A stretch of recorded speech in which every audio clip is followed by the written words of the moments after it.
皆さんこんにちは。今日はですね、大阪万博食と暮らしの未来関連プロジェクトとして、この静けさの森でですねトークセッションを行いたいと思います。あいにくの雨ということで、今日はベターコービングパビリオンのこの貴賓室を、使って皆さんと収録をさせていただいてます。改めまして、テーマ事業プロデューサーの宮田です。今日のテーマは未来の米作りということで、万博もお米も本当に盛り上がってまいりましたのでこの盛り上がってきたお米の話題でも私たち知らないこといっぱいあるんですよね。で、今回の、テーマお米の中でも節水型乾電直波ということですね、こういったテーマの中で皆さんとお話しできればと思います。早速ゲストの方々をご紹介いたします。まずお一人目、朝日バイオサイクル株式会社代表取締役社長の、千林典子さん。はい、朝日バイオサイクルの千林です。どうぞよろしくお願いいたします。もう少しお話しいただいていいですか？はい、1分程度という感じで、非常に天気がね悪いんですけれども、熱く、米作りについて今日は語りたいなというふうに思ってます。素晴らしい自然のね、作られた中ですけれども、素晴らしい自然の風景の中でこういう米作りをお話しできるのは素晴らしいことかなと思ってますので、どうぞよろしくお願いいたします。よろしくお願いします。まさに360度緑に囲まれてますからね、なかなかない会議室かなというところで、はい、ありがとうございます。この森自体も万博が終了後も残るということがおおむね決まってます。残すことはもう確定してて、どう残すかでまだ少し議論があるんですけど、レガシーの中でやるということです。よろしくお願いします。よろしくお願いします。はい、では続きまして、株式会社山崎ライス代表取締役の、山崎義夫さん、よろしくお願いします。はい、よろしくお願いします。埼玉県で、お米を作っております、株式会社山崎ライスの山崎と申します。よろしくお願いいたします。今日はですね、この記念すべき大阪万博に来て、なかなかですね、僕らも来る機会なかったんですけども、ここに来てこういったいろんな農業のお話させていただいてですね、たくさんの方に新しい農業の技術をですね、知っていただきたいなと思いますので、今日はよろしくお願いいたします。よろしくお願いします。はい、そして、最後のゲスト3人目ですね、農林水産省輸出国際局参事官の、諸永雄一さんです。よろしくお願いします。農林水産省の諸永でございます。よろしくお願いいたします。本当はもう今日外でいっぱいの方々と共にディスカッションしたかったなと思うんですけども、すごくこの万博という会場で日本の方々、そして世界の方々いっぱい、今日も外国人の方々すごくたくさんいて、そういう意味でもそのお米の未来、長く美味しいお米作っていこうといったお話を本当は皆さんと共にしたかったんですけども、ちょっと今日はこういうような収録という形でございますけども、ぜひ短い時間ではありますけども皆さんとお話しさせていただきたいと思います。よろしくお願いいたします。はい、よろしくお願いします。では、早速ですね、今日お一人ずつのプレゼンテーションにお願いできればというふうに考えてます。で、今日はですね、昨年一昨年のような、記録的な夏の猛暑、昨年の能登での震災の灌漑設備が使えなくなる、そういったことがありましたけれども、担い手が減っていくと安定的にお米や農作物を作ることができなくなるという可能性が年々増していると。で、日本は特にやっぱ減反政策というのをやってきたんですよね。いろいろな価値を守るために相対的に食生活が多様化してきて、で、お米を選ぶ人たちの割合だったり、あるいは人口減少といったところもある中で減反だったんですけども、じゃあ未来を見据えた上でお米をどういうふうに大切にして、そしてこの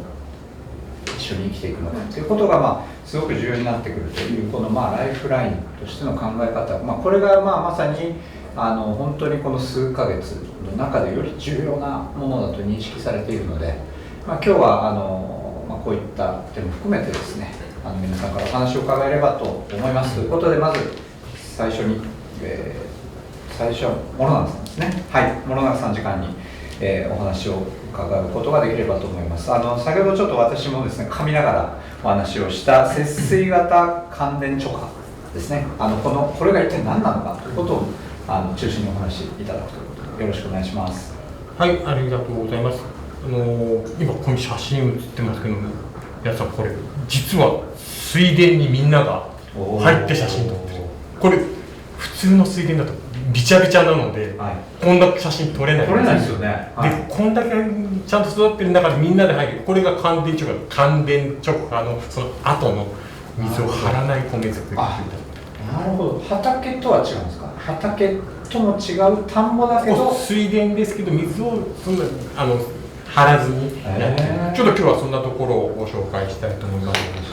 でそしてまさにこの万博のテーマでもありますし、今皆さんからもご紹介いただいたお米、注目も集まってるし、長くしっかり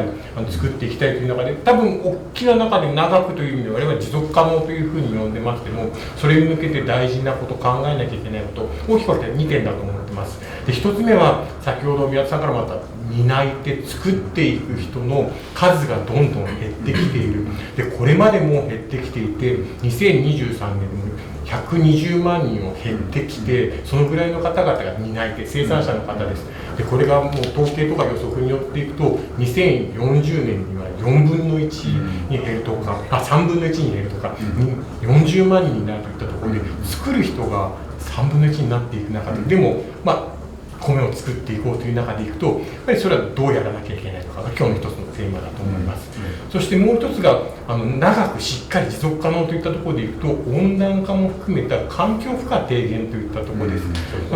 これ温室効果ガス、よく CO2 と言いますけれども、 CO2 換算でといったところでメタンガスといったものがございますけど、これ実は水田から水を張っていると出てくるガスそうなんですか。なんで、しかも温室効果ガスでいうと CO2 の二酸化炭素の25倍の温室効果なので、同じ量でも25倍悪いということで、これをなんとか抑えていきたいといったところです。なんか農業ってね、緑扱ってるから、全てサステイナブルかと思ったんですけど、やっぱりやり方によっては変わってくるってことなんですね。水田に水を張っている中にメタン生成菌というメタンを出す微生物がいて、それが元気になってガスを出してくる。それが出てくるので、それをなんとか抑えていくというのが一つと、あと先ほど宮田さんからあった足元のその干ばつのような雨が降らない夏のすごい猛暑が続いてますので、そういう意味では水がなかった時どうするか、そして昨年の奥能登の地震のようにその灌漑設備が全部壊れてしまって、張りたくても水を張れない田んぼ、こんなところが結構あちこちで出てきてます。そして福島第一原発の後の事故のように、どうしても作りたいんだけどその水が戻ってこないであるとか、そんな災害対応といったところに関しても大事なことかなと思っています。でそれを乗り越えるためにといったところなんですけども、やはり担い手やってもらうためには、例えば今やってる方々で腰に負担がかかるであるとか、重たいものをやる作業量を減らすといったところと、あと人数が減っていくけども作る面積変わらなければ、1人の方で畑耕せる、水田回せる人数という1人でやらなきゃいけない面積が増えていくのはもう当たり前なので、そうなると精進化とか作業時間をどう減らせるのか、これが今やってる方々に長く続けていただくという意味と、新しい若者であるとか転職も含めて入ってくる方々に、これならいいねっていうところ、あともう一つ大事なのはやはり所得だと思います。そうですね。やっぱりそれだけ見返りのあるお仕事なんでやってみようといったところがないと、その職業選択といったところにもならないと思いますので、時間を減らしながら少人数で賄いながら、そしてしっかりとした所得も入る、こんなところを目指していきたいというのが持続可能の体制づくりといったところだと思っています。ちょっと質問していいですか。はい。いやまさに日本の米作り本当に品質もいいし素晴らしい文化だと思うんですけども、やっぱ長年ずっと言われてましたよね、その効率性の話で、水を張ってやっぱりどうしても特にコストっていうのが人件費がかかってしまうと。で海外はまたちょっと違う作り方が主流で、でもそれだとなんでしょうね、連続して作りづらいとか、いろいろな課題がある中でのこの水田というところだったんですが、今回の節水型乾田直下っていうのは海外のやり方ともまた違うんですか。で日本のこの強みを生かした状態でコストを減らしていくという第三の道だと。なるほど。今日はその今皆さんがおっしゃったような海外との違いであるとか、そしてやっぱり日本でも畑の水を張らない米作りってやられてますし、やられてました。ただ品種が違うんですね。今日ご紹介するディスカッションさせていただくのっていうのは、今まで食べてた米の品種をそのままいけるやれると。なるほど。それがやはり企業の方の力、生産者の方々の知恵といったところだと思いますので、そんなところで多分今までとやってることは見ると一緒かもしれないんですけど、中身が全然違っていて、やはりその今まで我々が食べて美味しいなと思ってたお米の品種でやれるっていうのが今日の技術なるほど。まあ海外の米はね、またちょっとパラッとした感じとか、まあそれこそ海外のまあチャーハン的なものだったりとかそういうものに合うけど、やっぱり日本のこのもちっとしたご飯だからこその美味しさ、膨らみ、あるいはまあ特にお寿司との相性の良さとか、そういうところはやっぱまあ海外からも非常に高く評価されてますよね。だからその品種を使って維持できるっていうところが強い。なるほど、素晴らしい。もう一点環境負荷的に先ほどメタンというお話しましたけど、メタンは水張ると出てきちゃうということなので、この水を張らない、そして先ほど水が行き届かない田んぼも増えてきている可能性もある暑い時になると、水をなるべく使わないで、といったところ、これが技術的にもすごく大事なんじゃないかなといった、この2つが今日の大きなテーマだと思います。そして最後じゃあそれをどう乗り越えるというところなんですけども、やはり生産者の方々の知恵といったところと技術、企業の技術、これでイノベーションを起こしていくというところが大事だと思いますので、新しい技術へのチャレンジといったところ、ただ今日ご紹介する技術って、じゃあ誰でも彼でもできるのかっていうと、実はまだまだそこまでではないところもあるので、その先端的に、失敗、ご苦労もされながらやっているところの事例で今日はご紹介させていただければと思います。今日はよろしくお願いいたします。はい、よろしくお願いします。このご紹介の話を山崎さんから伺える。すごい楽しみですね。なるほど。まさになんでしょうね、日本のこの水田型のなんていうの米作りっていうところ、特にやっぱり労力の面ですよね。そこでやっぱり課題があって、でやっぱり海外のお米に 1000% 関税をかけてどうなんだとかいろいろ言われてきたけども、それを改善する切り札になるんじゃないかっていうのがこの節水型関連調和ということですね。ありがとうございます。じゃあバトンを渡したいと思います。聞きたくなってきました。じゃあ山崎さん、その次のお話、ぜひともよろしくお願いします。ありがとうございます。ではですね、生産現場から、皆さんにですね、本当にどうやって作られているかっていうのをですね、写真を多めにしてありますので、そこでですね、今の作り方どうなっているかをご説明させていただきます。まずですね、弊社今、東京ドーム23個分の農場がありまして、非常に広いところでやっておりますけども、実は埼玉なんですけども、日本一暑い場所です。その暑い中で水を本当に減らしてお米が作れる、埼玉でできればですね、実は日本全国どこでもできてしまうという作り方で、本当に毎日38度、39度あるような場所でですね、水がいかに少なくてできるかっていうのをちょっとこれからご紹介させていただきます。はい、まずですね、ちょっとこれは大前提の話なんですけども、これ農水省さんが試算しているものですけども、2020年から2030年にですねかけて、このままの農業でやっていくとですね、なんと92万ヘクタールの農地が耕作されなくなると。どれくらいかと言いますと、東北地方の農地面積が約81万ヘクタールですので、もう東北地方の農地がですねそのまま消滅してしまいますよと。加えて農業の形態は半減するという試算が出てます。ここがですね非常に私たちからすると、これから農業じゃどうするんだよと、誰がどうやって農地を守っていくのかとか、あと誰が安定して教育していくんだっていう時に、やはり私たちの担い手が農地をたくさん受けていくんですけども、ただ今のやり方では非常にコストもかかりますし、効率も悪いと。で今回ですね、節水型乾電直波という新しい技術が、一つの選択肢としてですね、これから日本の農業の未来を守っていくんじゃないかなというところでとなっております。はい、で今回は、50年間変わらなかった日本の稲作、田植えとかですね、をしてきたものがですね、いよいよ新しくなるパラダイムシフトと僕らは考えてますけども、今回それを成功させたのがなんと朝日さんのですねビール酵母資材ということで、これがあったから実はできたというところになります。ビール酵母資材がキーワードですね。はい、なるほど。今までこういった乾電直波という形はあったんですけども、ずっと水を使わないっていうのは存在しなかったんですよ。でこれ今世界的にもまだ存在してなくて、やはり稲はですね水筒と書くんですけども、水の稲、水大好きなんですよ。ただそれを水を使わなくしてどうやってできるかということがですね、ようやく実現させてきました。ちょっとこれがですね、今までやっていたですね、右側のがですね、こう白かきといいまして、水を張ったところに、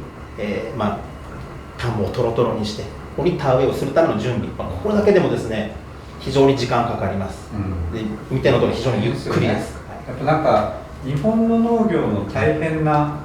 ところってやっぱ田植えが象徴してて、おっしゃる通りですね。でその大変さを理解してますって言ってやっぱ田植えをアピールしに行く芸能人とかね、有名人が多くて、なんかあいつは本当に田植えしてるのかみたいな、そんな警察がまあなんか監視する衆ジニアっていう代表なぐらいやっぱり実際大変なんてことですよね。そうですね。はい。私たちこれ当たり前で、日本っていうのはですね、この水を張って田植えをしていくやり方がですね、非常にこう50年間間違いなくお米ができるやり方だったんですが、実はここから脱却もできなかったと。そうですね。はい。なかなか新しい技術ができなくて、こういった中でですね、実はここはコスト高、あとは非常にこう時間がかかる、無駄があるというところで、ここがなんとかなくなれば、実はこの先の日本の農業の未来は明るくなっていくということが、今日はすごい節水型乾電除化になります。めっちゃいいですね。はい。節水型乾電除化って誰がなんですか？これ僕らですね。そうなんです。はい。お、いいじゃないですか。いやでも多分ね、もうちょっとわかりやすい。いい名前がね、なんかそう考えていただきたい。もっといい名前あるんじゃないかなと。いやだから山崎さんがもう一回呼びやすい名前名付けたら多分もっとブレイクします。これ覚えらんですね。そうですね。さっきちょうどその話して。多分ね、なんか山崎さんが名付けたんだったら山崎さんが上書きするのが一番いいんで、はい。わかりました。ぜひちょっと。ありがとう。でも今日は呼んでいきましょう。逆になんか最後にこんな名前いいんじゃないかなってアイデア出していただけたら。高い。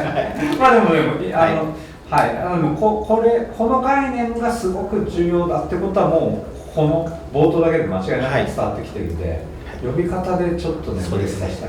はい。次がですね、乾電直下と言われるものどういうことかというと、乾いた状態の田んぼに種を直接まいていくことがですね、乾電直下という言い方になります。で、この後に水をあまり使わないのが節水型という。なるほど。はい。カテゴリーでも丁寧に説明してるってことですね。そうですね。はい。実際は、これは今節水型乾電直下の種まきの様子ですけども、これで終わりです。なるほど。苗も作らないし、水も張らないし、小麦のように田んぼにまいて、直接まいて終わりと。なるほど。乾電直下が今まいてるんです。はい、まいてますね。肥料と種が入って。なんか耕してるようにしか見えないですよね。だからこれはガーってやったらもう。はい。すごいですね。そうですね。だから小学生の今度田植え体験は逆にこういうのを教えてほしいなという。田植え体験があったね。はい。そうですよね。そうです。もうこれなんだと。はい。だからその苦労はまた別のところに。そうですね。使っていこうということですよね。で実際ですね、種もみですね。皆さんが食べているお米にですね、これはもみがついた状態です。皆さんが食べているのは稲の種なので、これもみがついた状態になります。実はここにですね、アサヒビール酵母資材と菌根菌というのを塗布していきます。塗布というのはコーティングではないですけども、つけていくという状態です。もう簡単にミキサーの中で入れていくと。なるほど。はい。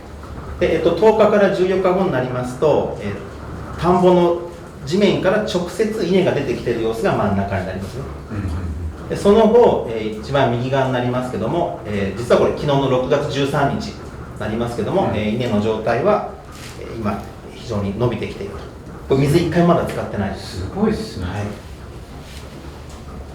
こんな状態になります。このビジュアルからもう衝撃的ですよね。全然違うっていう素晴らしい。でどうぞ。はい。で、これも昨日の様子ですけども、稲がですね、実際に田んぼには水がない状態となっていて、実際ちょっと小さく見えますけども、私の腕のですね、長さぐらい、ここから、大体今40センチぐらいでしょうかね、成長しております。水が入っていない状態ですけども、すくすくと育っていると。で、ここで、何が起きているかというとですね、実はこの今バイオステミナートというアサヒのビール酵母資材、あとは菌根菌をつけるとですね、稲の生育のですね、育ち方が変わっていきます。これ見ていただきたいんですけども、この左側がですね、実際の節水型乾電直下で、右側が赤い根っこがですね、田植えをした根っこです、これ虹のきらめきという同じ品種で大体生育も同じなんですけども、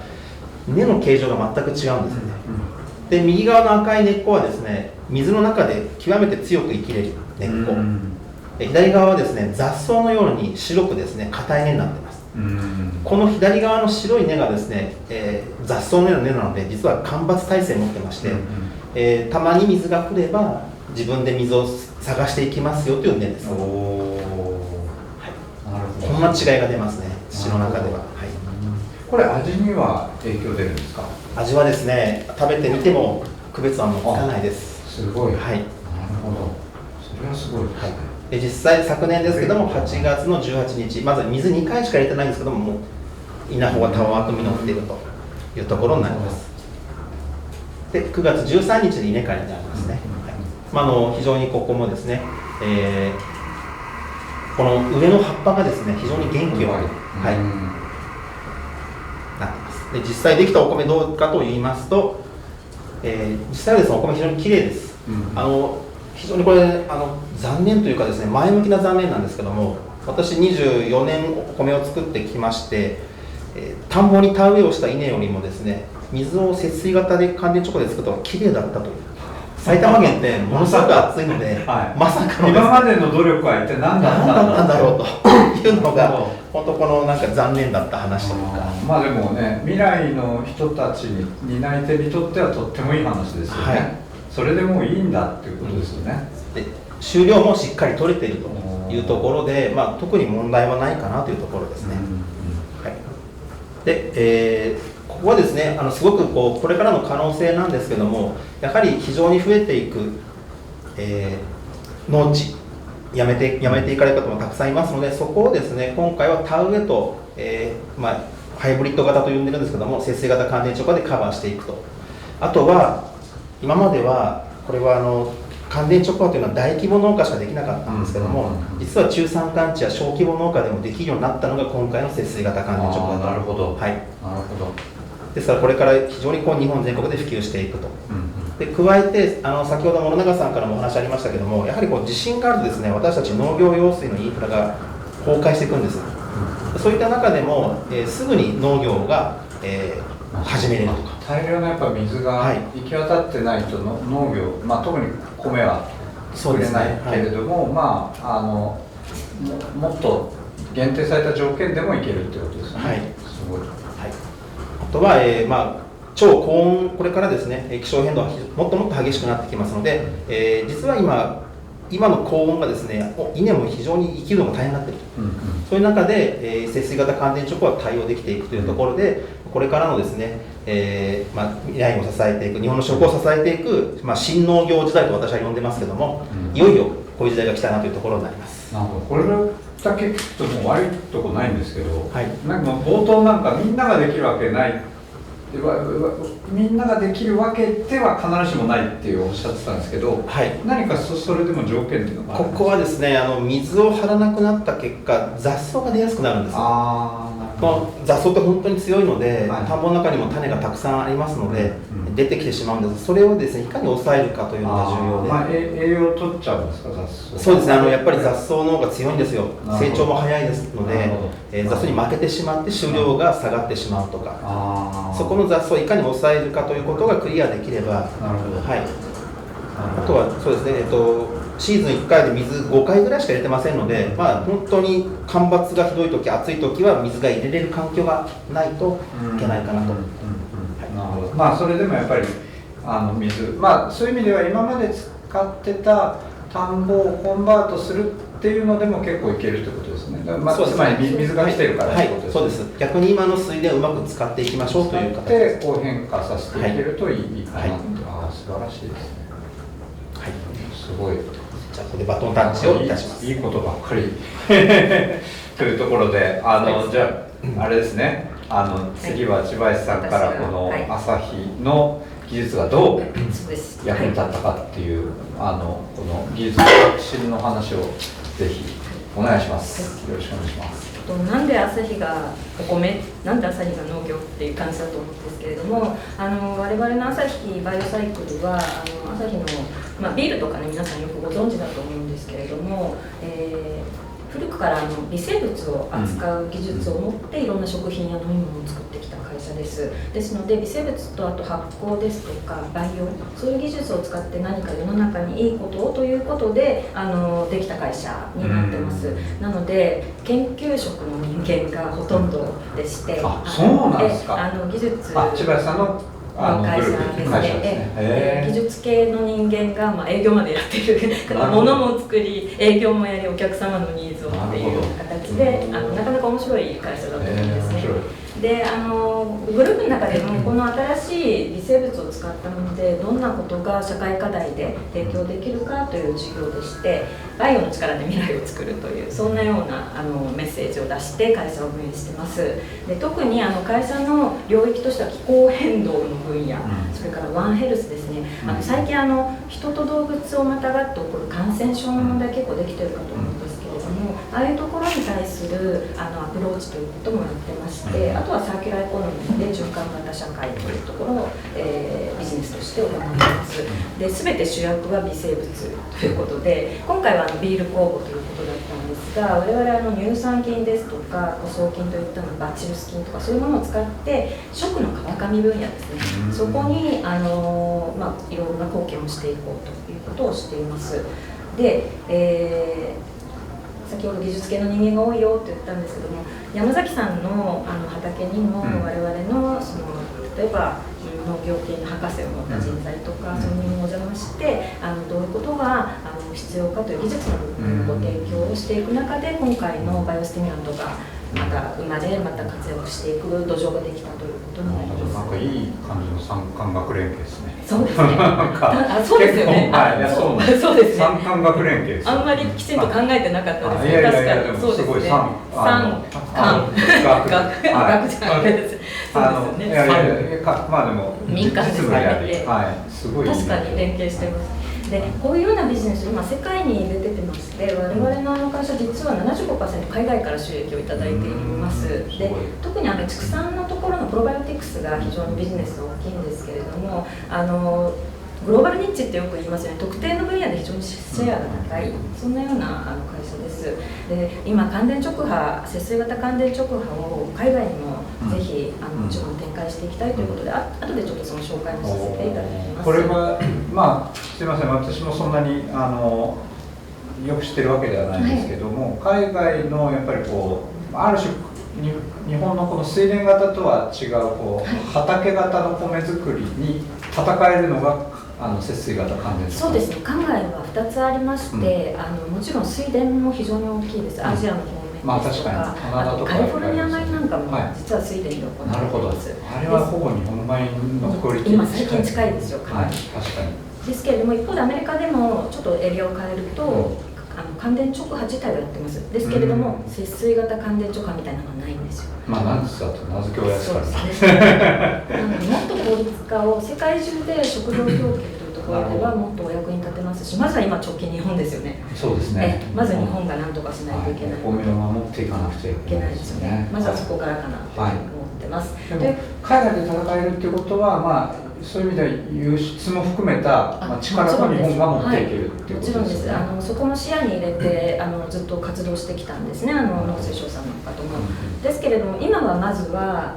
国内のところの供給というところも頑張りたいですし、でも結局は輸出も視野に入れながら国内のお米作りをより良くしていけば、みんなハッピーになるんじゃないかな。そうですね。そういうふうに思います。なるほど、素晴らしい。ということで今までちょっと事前にご説明いただいた内容なので少し飛ばしていただいて、先ほどいいことばっかりですねっていうようなお話があって、当然この節水型乾電直波のやっぱりデメリットというふうに世間から言われる、必ず言われるところ必ずね、やっぱあるわけですよね。ありますよね。メリットデメリット、それもやっぱしっかり知っておきたい。でその時に懸念されるポイントなんですね。デメリットとしてまだ顕在化する前に、うん、今までの従来型の感電直波で懸念されていたところすでに出てきていたところを我々はもうそこは分かっていることなので課題解決していこうと、まず一つは感電直波では水の水田とは違って生育が安定しない、普通の今までのやり方に比べて収量が落ちてしまう。なるほど。コスト、いわゆる作るコストも下がるけど収量も落ちるっていうことですね。で結構農家さんのやっぱり収益のところが非常にそこで落ちてしまうことを心配される方が多くて、感電直波に踏み込めないという方も結構いらっしゃるんですね。あとは先ほどの雑草の問題、それから連作障害、水田だけの場合は連作障害心配ない。でここで一番上のこの生育が安定しないというところ、収量を落とさないっていうところに対して実は我々の資材がヒットしたということになってまして、発芽発根促進のところですね、ここの部分で非常にこの資材を使うといい効果が出てくるというような、ところが先ほどの根の、写真でも十分お分かりいただいたと思うんですけれども、パワーを発揮しています。で実はビール工房なんですけれども、アサヒビールのスーパードライですとか、そういう皆さんが日頃飲まれているビールの実は副産物です。いわゆる産業副産物と呼ばれてバイプロですよね。そういうようなところのものを、全て捨てるところがないようにということで、グループで昔から成長作用のあるエビオスというものですとか、あと酵母エキスっていうことでインスタントラーメンとかの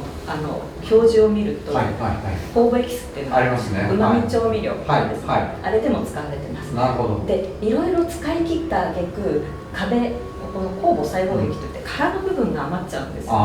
なんか出汁を取った後の殻昆布みたいな、そういうことですね。でそれの有効活用をずっとうちの研究者たちが考えている中で、この農業資材というところが出てきました。で実はですね、農業資材に活用する際に非常に多分宮田さんなんかも専門家なんだと思うんですけれども、実は酵母にある特殊な我々の特許を持っている技術で、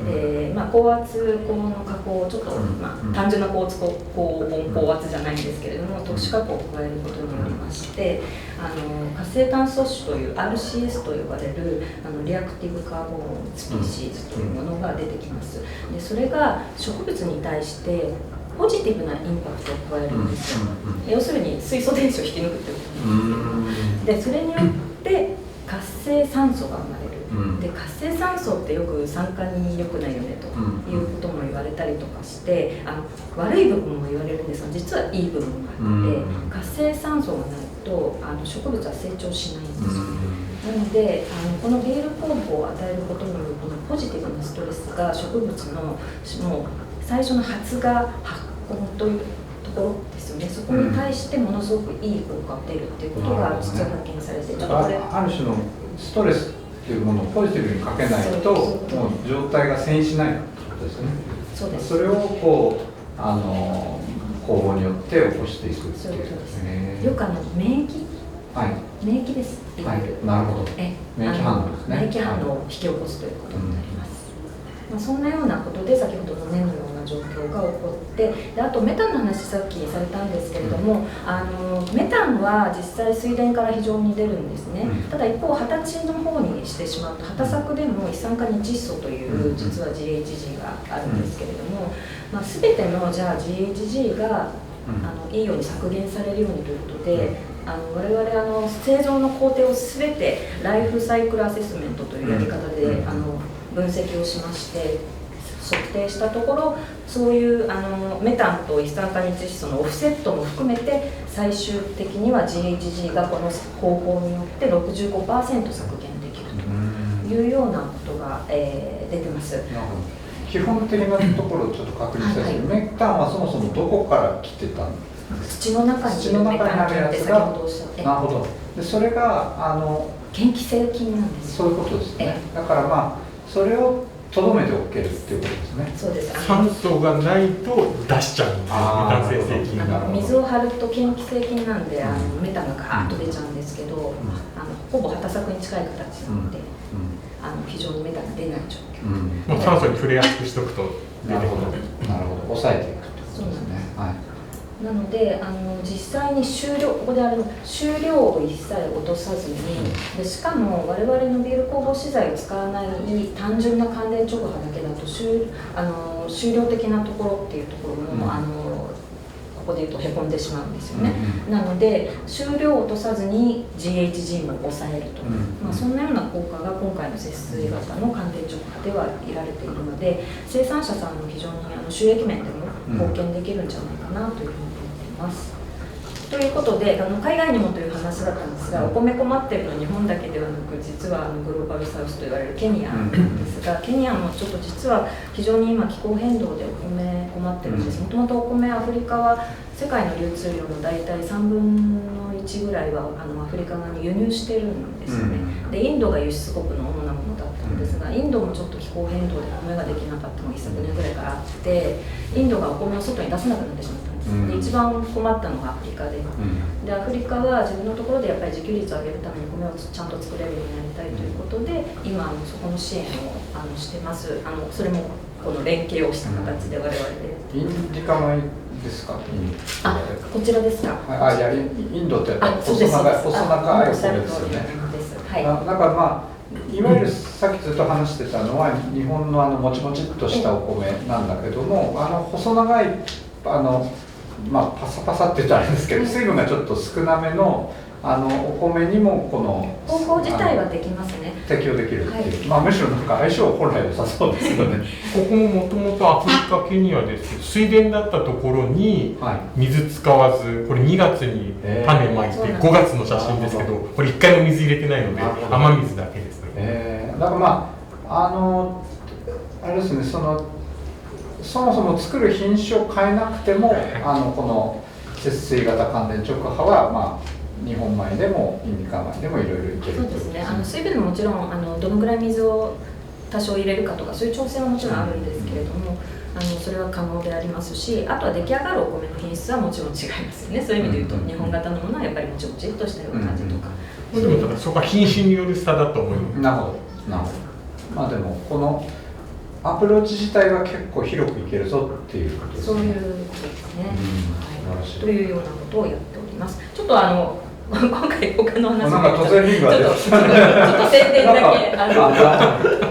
博にいらした方にこれも節水型ってことリングのところで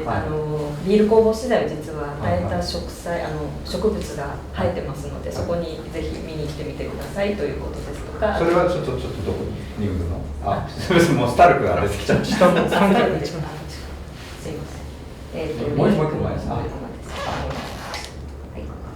これはエスカレーターの位置がある。ポルトガル間とオランダ間のなんか間のところの上のリングのところに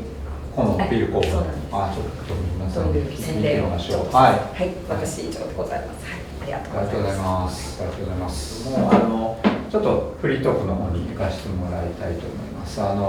節水型乾電直波覚えましたけど、多分新しいキーワードにした方がいい。でもそれぐらいすごく未来の希望がある。もう今すぐみんなこれに変えていった方がいいんじゃないかなってすごく思ってるんですけども、これを広めていく上での、さっきほどあった雑草の管理とか、いわゆる収益が落ちるかもしれない。でも収益もいわゆる計算すればいいわけですよね。いわゆる投入コストが、イニシャルコストはかかるかもしれないけれども、ランニングコストが激減していくのであれば、そこのバランスで収益は絶対増えるはずだとか、多分いろいろな解決法があるとは思うんですけど、ここをちょっと解決していく上では何が重要なのかみたいなのをちょっとお一人ずつ少しお答えいただけるとありがたいので、強制的な。で多分今作るののコストって先ほど1人当たり作れる面積広がるとか、作業時間減るってところなので、多分かけるお金だったり時間だったりに対する収量は上がるはずなんですね。なんでそこでどこまで1人が担っていくかで冒頭申し上げたように作る人数が減っていくとすると広げなきゃいけないんだと思うんですね。なるほど。そのあたりって例えば結構医療も同じことがあるんですけども、もう少し集約化して規模の大きい病院とか農家さんを作っていった方が全体の費用対効果は良くなるはずだっていうのはあるんですけど、そういう農業政策、これ難しいところだったらお答えにならなくてもいいと思うんですけど、なんかそういうなんでしょうね、大規模の科はもう今すぐこれいける、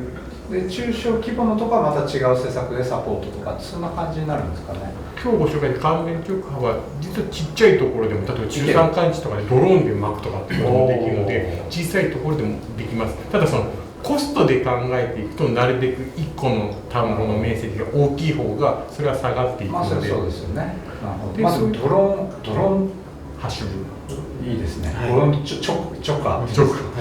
んなことやられてる方がやられてます本当ですか。だからさっきのトラクターでやってたのがこれからドローンになってくる。そうですね、もう実際ドローンで成功してますので。おー、めっちゃいいですね。はいなるほど。じゃあその流れではいお話をいただきましょう、山田さん。はい、そうですね、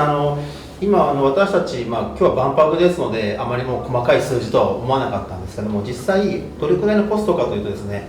農水省が統計を取っている数字のうちが今、半額ぐらいでできてるんですよ、お米の生産コスト。でその節水型になると、そこからですねまた減らせて3分の1になると、ものすごくコスト下がりますので、これからのいろんな新規参入される方もですね、農業として成り立つと思います。素晴らしい。はいであとプラス、先ほど今お話出ましたドローンとか、新しいですね、この、農業 DX 呼んでますけども、いろんなものが今入ってきますので、もっともっとコストが下がりますし。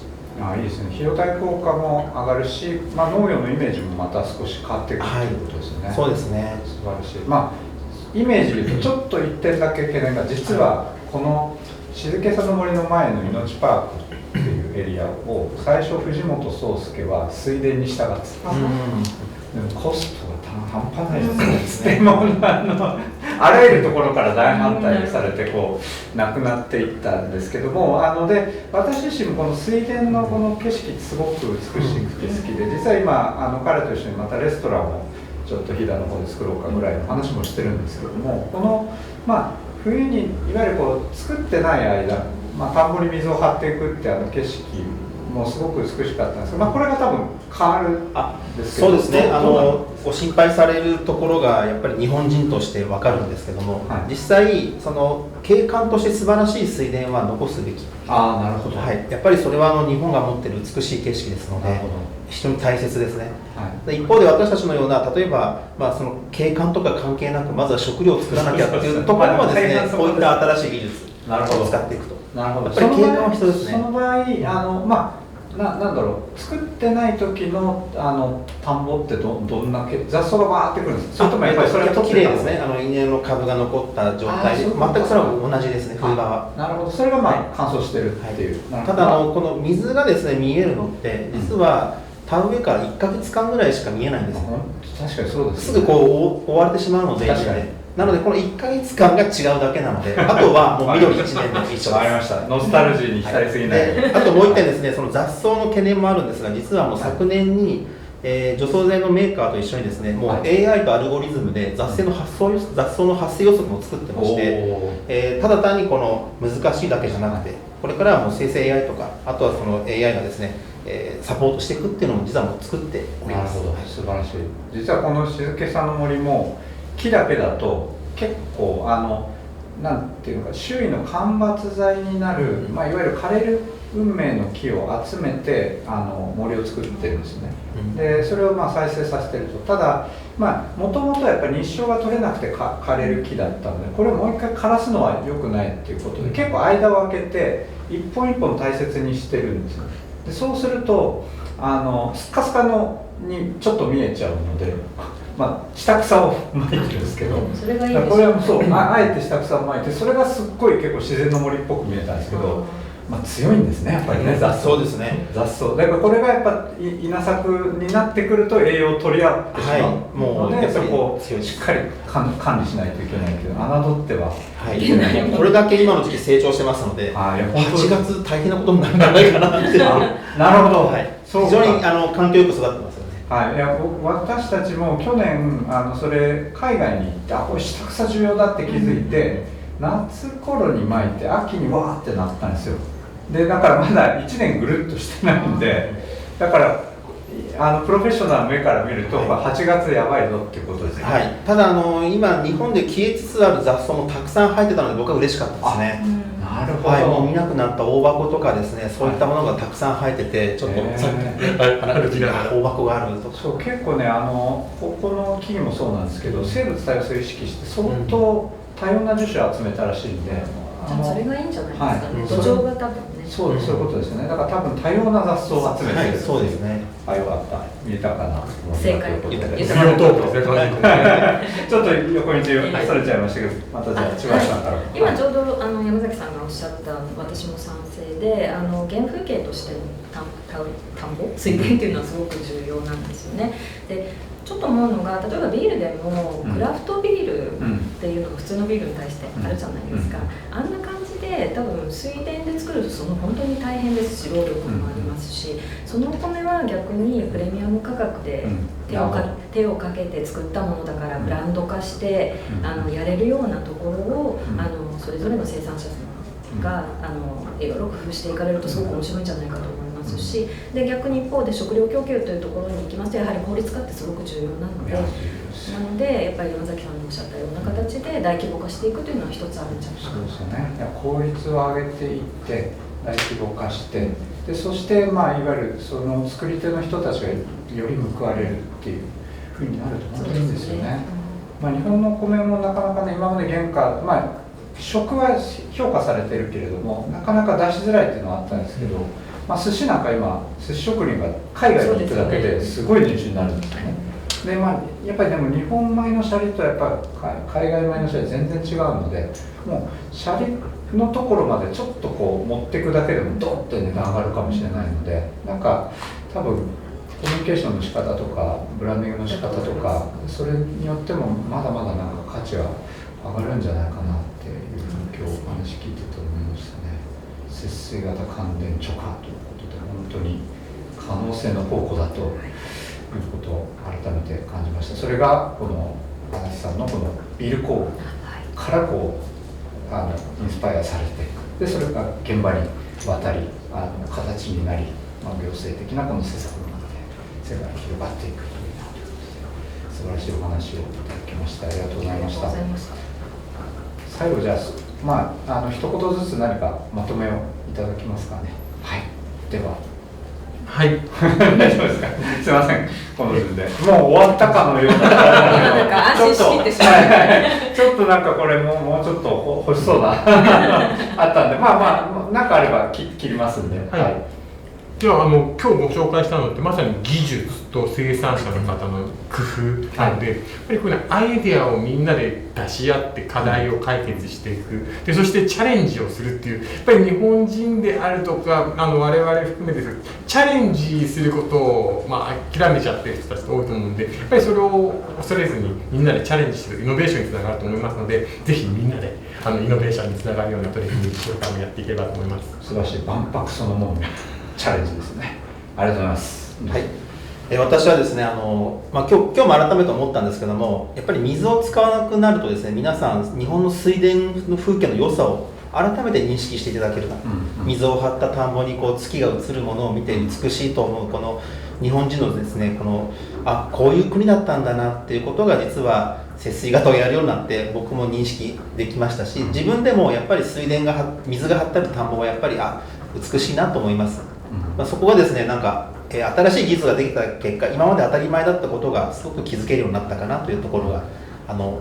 ちょっと広い話ですけども今日は感じたところです。すみません、なんか僕のノスタルジーがいやでももうベースはもう効率化ですよね。はい。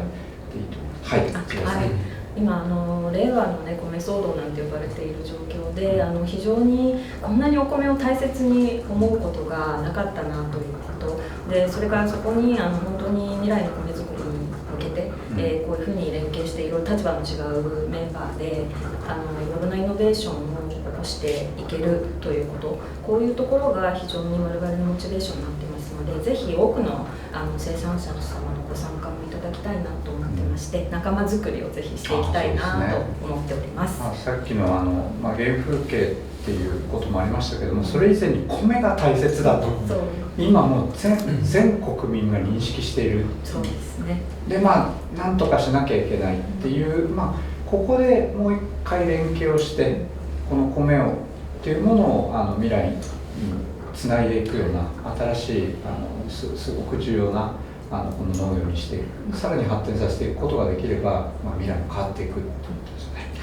ありがとうございます。今日はお三方からお話を伺いました。それではこれで締めさせていただきます。どうもありがとうございました。ありがとうございました。